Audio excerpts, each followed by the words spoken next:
Welcome to the ExFiles, a special edition podcast from full PreFrontal. We love stories because they take us to the secret hidden places where we store the essence of real living. Only through stories do we witness extraordinary moments of human resilience. In these special edition episodes, we hear the stories of former clients, learning about their gifts, challenges, aspirations, letdowns, and inner activism. The clients presented in the ExFiles have helped Sucheta become a better listener, observer, problem solver, and above all, a caring clinician. She hopes these stories will melt your heart and help you see executive function in a new light. And now, here is our host, Sucheta Kamath. I'm happy to bring another ExFile episode, and today my guest is Wellington, for Kate for short.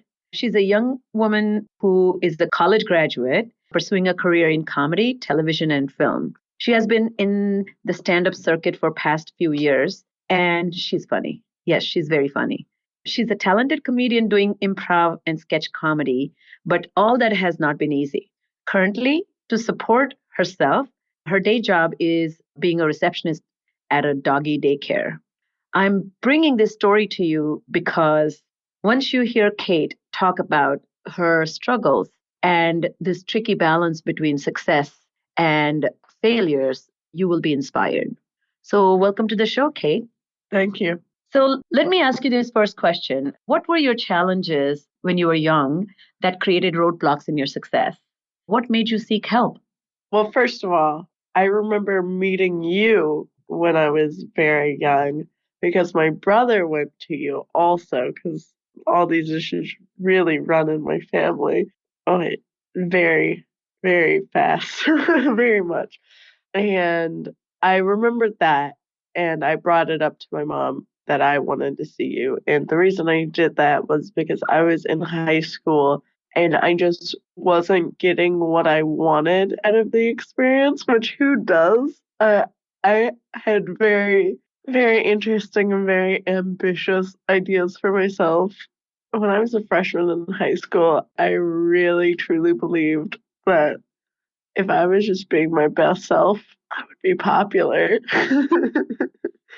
And I wanted that. I just wanted to live out the potential I saw in myself because I was extremely confident.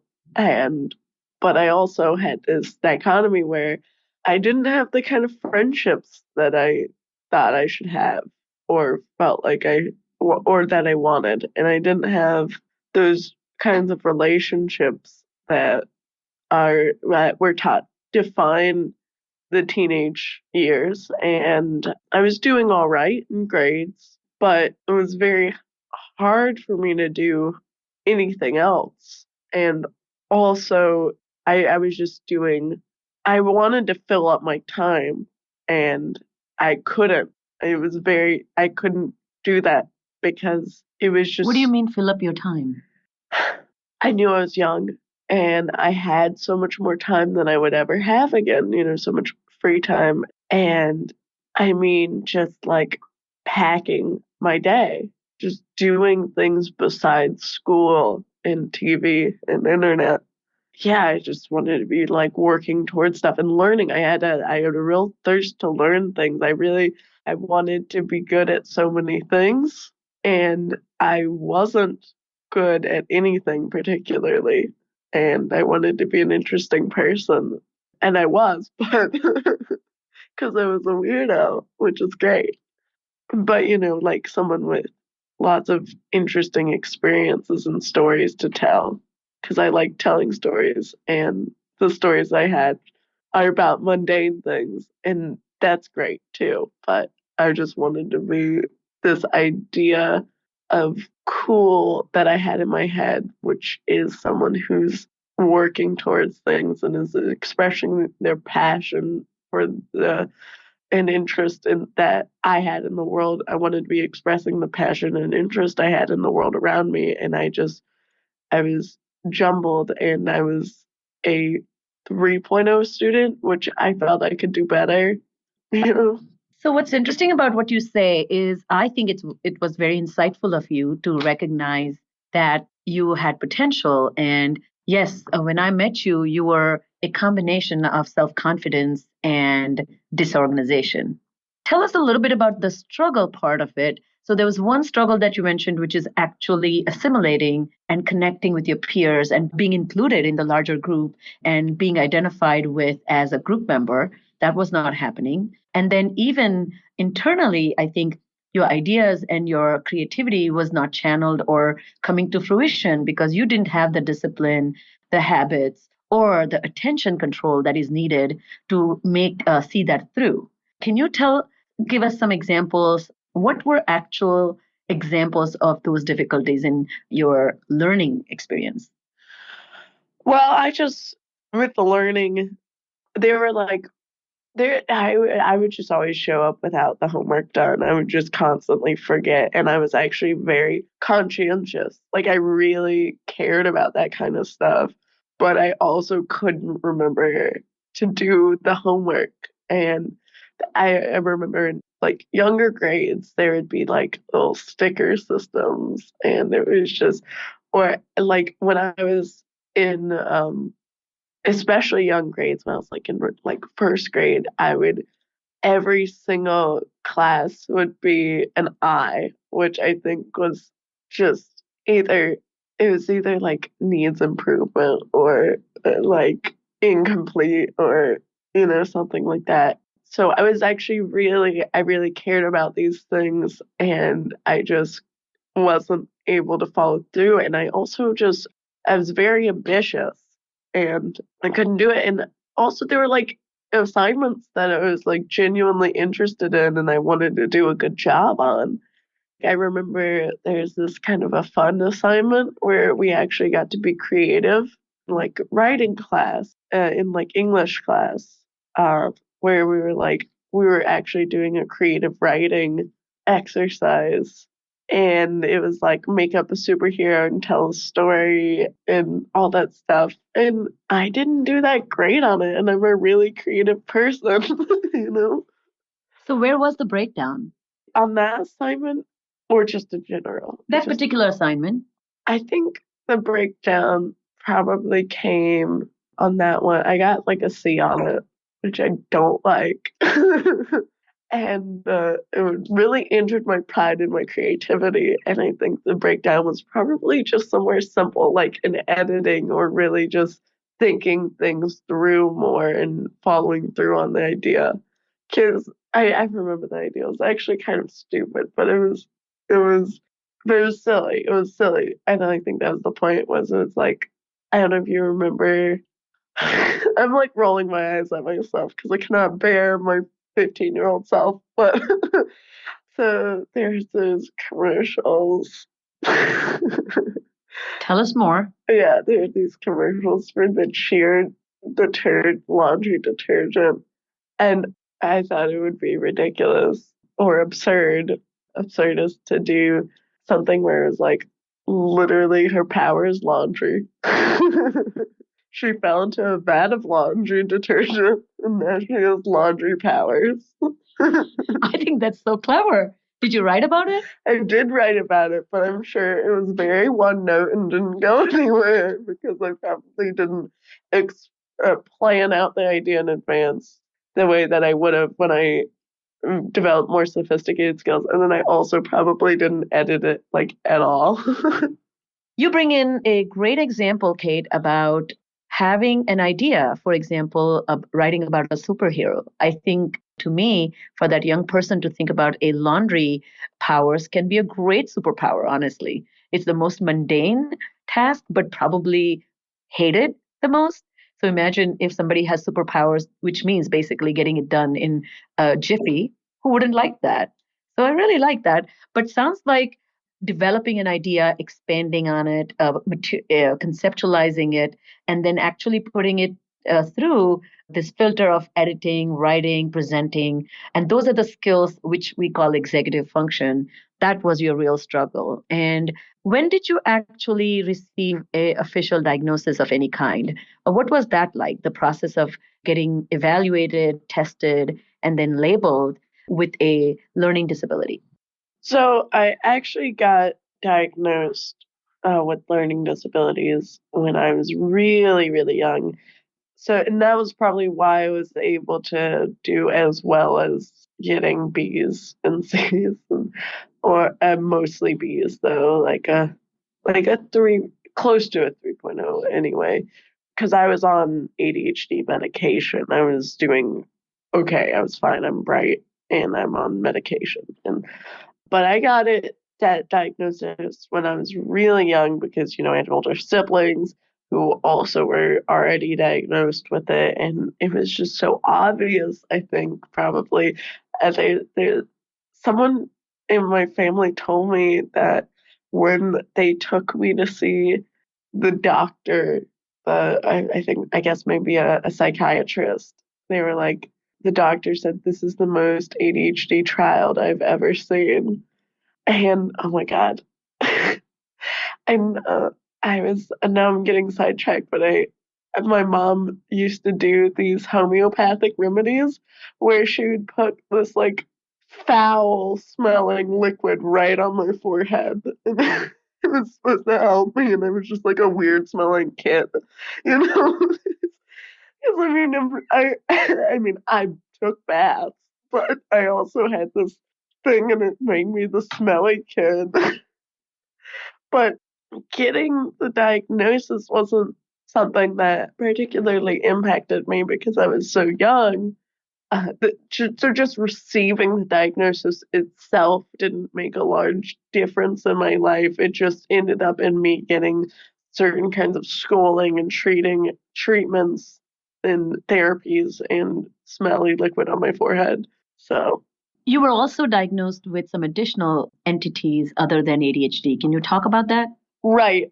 Yeah, I wasn't just diagnosed with ADHD. I also was diagnosed with dyslexia and dysgraphia. And I think there's this other thing where I just have an overall body low muscle tone, just like my large motor skills and fine motor skills aren't good. And I think that's tied into dysgraphia, I guess. So I had like a childhood physical therapist kind of thing that was specialized in that. And it didn't work out that great because I still can't sit in chairs that well. I mean, it's not like people would be like, "Oh my God, she's struggling to sit in that chair." But basically, if you watch me sit down in a chair, I just flop down. Or driving, I'm really bad at driving. I'm so bad. My girlfriend says I just like have a loose grip and no steering wheel, and I just don't know how to change it. I mean, I just have ADHD related social issues, and for a little bit, I thought I might have Asperger's, or I guess that doesn't exist anymore technically, beyond the spectrum. And it's not crazy for me to think that because I do know people who have what used to be called Asperger's and are probably have better social skills than I do. But I think it's I ultimately ended up realizing that it stemmed from my ADHD through you. I asked you, and you said I could see how you think that, but you don't. So that's what it was. So, Kate, I really appreciate you painting a clearer picture for everyone that I think having a diagnosis at a very young age did not really impact your self-knowledge as much as maybe it helped your parents to take decisions regarding schooling or maybe create some environment in the house. But not all decisions are taken well, and not all decisions lead to developing better skill set because it's such a complicated diagnosis and you needed a lot of help. I don't know if you remember this, but when I was working with your brother and you came along with your mom, you probably were in sixth grade at that time. And immediately, as a clinician, I could tell, and forgive me if I stated here, but mainly you had come just from school. Your uniform was completely stained with food. You still had food on your mouth, and your hair was so, just like wild. I'm sure it was combed at some point in the day, or in the morning. And also, I think, as you mentioned, where you were sitting, there was a whole sofa, and you were sitting in one tiny corner of that sofa. Typically, if there's nobody on on the sofa, you will sit in the middle of the sofa or you'll have a, and it was just a picture for me that there's something unique about this person. And she probably could benefit from some work. The more interesting thing is once we met each other and I put my hand out to shake your hand, you turned away and you started talking about a plant that was in my waiting room. And so I don't know if you remember any of that. So anyway, it's I think interesting that you talk about yourself from having gone through that journey. And I think your own awareness of your strengths, then when they met or butted heads with your difficulties, that's when I think it must have fueled the fire of wanting to bring change. So that brings me to this question. When did you first hear about executive dysfunction? And how did you take it? What did you think of it? Did you ever understand there was a label that explains a lot of your mismanagement? So I think I actually first heard about executive dysfunction from you. I took it fine because I already knew I had issues and I pretty much just lumped it in with ADHD. I mean, I kind of understand now. I mean, it was probably on my list of disabilities that I just didn't know what it meant. I mean, I've kind of understand a lot of things about it. Yeah, I didn't really separate it from ADHD, and what I came to understand about it over time was that it was kind of a part and parcel of ADHD, and it's just more specifically referring to, I guess it would be like the secretary part of your brain, or maybe even the parental figure in your brain that tells you when you should and shouldn't be doing something, or helps you organize tasks and break them down and not just viewed as one confusing lump, which I did and still do sometimes, but I have more tools now to break them down. I guess what I realized is that if you have tools and you learn to make them habitual, then it makes it more manageable to control, but it's not going to go away. It's just going to be different. I think that's a very good point. I think when we met or when we started our work, my experience of having dealt with executive dysfunction with people, what I realized pretty quickly that you were relating your symptoms to ADHD in a way that you thought you were not paying attention and you were disorganized. But I think the deeper parts of the thinking process that goes into having that parental supervision in the brain, or as you mentioned, the secretarial supervision of the brain, which is really evaluating goals or understanding the big picture or becoming flexible thinker or ignoring the trees for the forest, being more mindful of impact on others.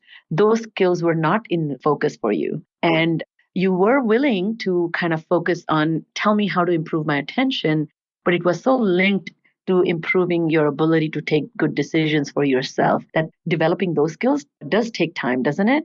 So can you give our listeners some examples of the struggles while you were in college that you ran into taking decisions or managing your goals or changing your own approach to life, not being able to do that well, and how that kind of compromised your success? Well, okay, so when I was a freshman, it was a lot easier. And I was like, had all my habits on lock and I was doing great. Except for even when I was a freshman, I was not reining myself in and I just didn't realize it. The thing is, I was a part of like 17 clubs, like in a very literal sense. It was probably between 7 and 17 clubs. I was actually a part of because I was trying to figure stuff out, but I mean, that's too much. Just pick one thing. Pick two things, maybe, you know? And then it was just also very hard for me to maybe let go of some things, some ideas that I had, which sometimes worked in my favor from a persistence standpoint. But, like, you know, I probably could have done better if I could have just maybe picked the web series that I was working on instead of always trying to create this TEDx that people said they were interested in but weren't really following through with. If I had picked the thing that people were really seeming committed to that I could have done better. And I was so frustrated by not understanding why people were saying that they want, oh, that's such a good idea. I want to do that. That sounds good, but then not showing up to meetings. Or I would try to get people to help me shoot things, so I could have like a crew of people and they just weren't showing up and I didn't understand. And honestly, I still don't understand. It's stupid, but I kind of know now when to see those signs and how to pick and choose some things better than others. I can kind of look at a project and be like, okay, this isn't going to go well. Like I see signs. I'm like, okay, the person who's running this is like an idea that they think is cool but haven't thought through and aren't super committed to it as much as maybe the other people involved are. So this is going to disband. I feel it. So I will pick whatever will be the most beneficial for me part. Like, for instance, recently, I'm saying this because this is a thing that I wouldn't have been able to do in college. There's this thing where, they met on a day that wasn't good for me already. So that helped because I knew I had other goals that were more relevant what that would happen on that day. And before I even got involved in those groups, I said, I'm going to reserve this day. I'm not going to even go to these meetings before that time. So, Kate, once it became clear to you that you are struggling with executive dysfunction and it needs very specific intervention and developing routines and learn the strategies that go with it, we began our work. Can you explain from your point of view, how is this therapy different from counseling or tutoring? Okay, so it's actually kind of in between there because if I were in a tutoring situation, I would never talk about my interpersonal issues. I would never talk about the things that I'm emotionally struggling with. And if I was with a counselor, they could kind of help me. Their job isn't to help me make decisions. Their job is to just hear me and maybe give me some new points of view. And that's something that you do well, is that you hear me, but you give it for all aspects of life. You're able to provide. I'm able to outsource. I'm actually probably like stealing this from you, but you're like, you can be my executive brain for me and tell me how to do the things that maybe in a different brain should come naturally. And also give me that extra perspective on what it is to reflect back at me. But in addition, you also give me no, neither of those two would give me homework to help train me for the future, where that you help me to develop those habits that are going to be instilled in me long term, where it becomes automatic that I think of certain things. And it's actually sometimes, like, for instance, it's become an automatic thing in me for, like, even when my girlfriend says, I have this idea for a project, that I automatically start breaking down what we would need to make that happen. And it irritates her and it stresses her out. And it's probably a little bit too much sometimes, but if I'm doing that now, it means that I can actually plan the time for what I need and think things through in a way that I never did when I was going to 7+ clubs, or before then either. I would just have these inventions and tons of ideas. I want to do this and that and this and that and this and that. But now I know more about how much time things take. I had no concept of that before. I know more about it now. And I know how much effort things are going to take and what things I'm going to need. And is there a way I can simplify this and get the same thing out of it or get more out of it by doing less? I can think about those kinds of decision-making things. And before I had no sense of priorities. Perfect sense. I like the way you summarized the distinction. I myself had not thought about that giving homework assignment can be such a distinct part of this kind of training and a lot of the principles that I use with you, they're founded in something called cognitive rehabilitation. So they're based on how to rehabilitate the brain that has experienced some type of impairment or a roadblock. And one of the focus that I really appreciate you mentioning was reflection. Reflecting on self from a perspective of the other is an important part of executive process. And people who struggle with executive function are not really good at it because they don't. It's like imagine having a mirror that's foggy. So the reflection you see in the mirror is not really distinct and clear. So part of this process of training is to clear that mirror, use Windex for the mirror, so to speak. You have some thoughts about that? Yeah, and that's true. Before, one of the things that I would do is that when I was younger and didn't have as much training, I would say things that would be problematic for me, and I would say them and I wouldn't think about them anymore. I wouldn't. They would be said and gone to me. It wouldn't occur to me how this might impact if you have consequences and all this sort of thing, or just really affect people in ways that I might not see. And like there might be a fight and I would brush it off, or I would just get really upset and I just wouldn't understand. And now I kind of have tools to kind of break down like, okay, for example, me and my friend or me and my girlfriend, we disagreed about something. She said these things. I hurt her feelings. Let me think about that. Let me try and think about it from her perspective, what she may have been hearing, maybe what she may have been thinking, and just say it back to her and kind of add on to it. And at this place where now I can, all right, so I got a reaction out of this that I saw. Saw and paid attention to the other person's response. And then I said, okay, I'm not happy with this. They're upset.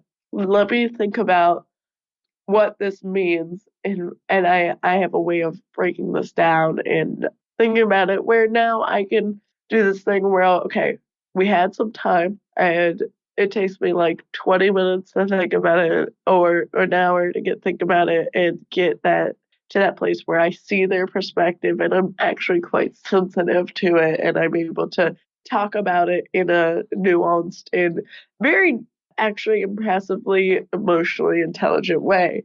It just takes me longer to get there. Very beautifully explained. And thank you for sharing that. I like to think that people with executive dysfunction have a remote control without a pause button.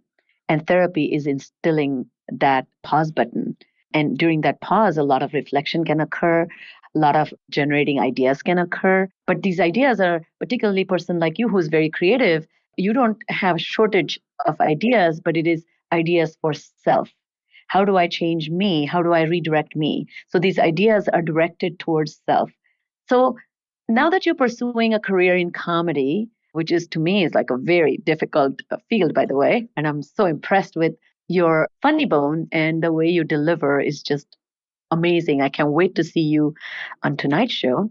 Let's talk a little bit about how we have done some work in helping you build that career. Even though I'm not a comedian, I'm just a consumer of comedy. But there's a lot of executive process that goes into it, and you struggle with some of those parts, but we have worked on very specific aspects of it. Do you mind sharing? Sure. Okay, so in comedy, there is a very intricate kind of network. It's very social based, especially stand up, because it's the comedians at first, they're comedians and they're bookers. And at first, the comedians are the bookers. So these are like a combination of like your coworkers and your boss and your friends. And it's a very complicated social landscape in an area that the people who do the best are get the most are people who are very socially savvy. So that's one thing you help me with is kind of navigating that, and that's one thing I hope to get better at. And another thing is you also force me to consider the ways that I need to edit more, right, to refine my product in all of the different areas. help me consider the ways that I need to edit myself to refine my product in all of the different areas in sketch and in stand-up. And that's not something that is as natural to me or fun for me. I mean, it is fun because I'm learning it, but it's hard, so it's not fun at first. And the better I get, the more I can enjoy that secondary form of creativity in it. But I'm an ideas person, and I think a lot of ADHD and executive function people are ideas people. So editing, I don't necessarily want to do it naturally. So you help kind of force myself to do it. And Kate, one more thing that I think we have focused on, which was again new to me that you needed this help, is the timing and delivery. I think you are so creative that you, as in your field, they call it a set. You play or toy with the set quite a bit. And based on my own experience of watching comics for years, I know people repeat that set again and again and again to perfection. And for you to get to that point requires a lot of routine building, self-disciplining, and also impulse control. And you used to resist that, but I see a big change in that. Yeah, it's true. It does, especially the impulse control thing where sometimes I am just I get into a space and I want to do well and I just also want to throw everything out at the same time and just everything sucks. Let me just do nothing.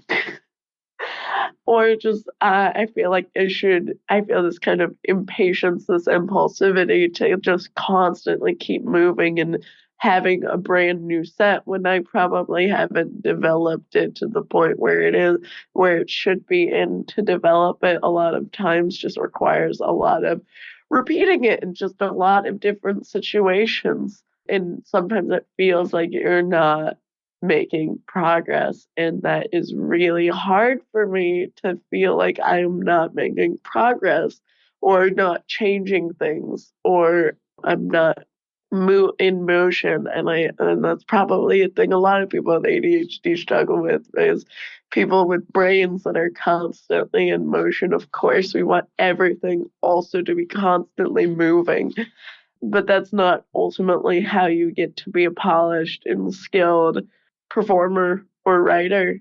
And I mean, sure, and I think now I've kind of I'm working on that, but I think now I've kind of learned to like harness that aspect of myself, the good that it brings me, in that I try to ground myself in the room so I'm not being rote.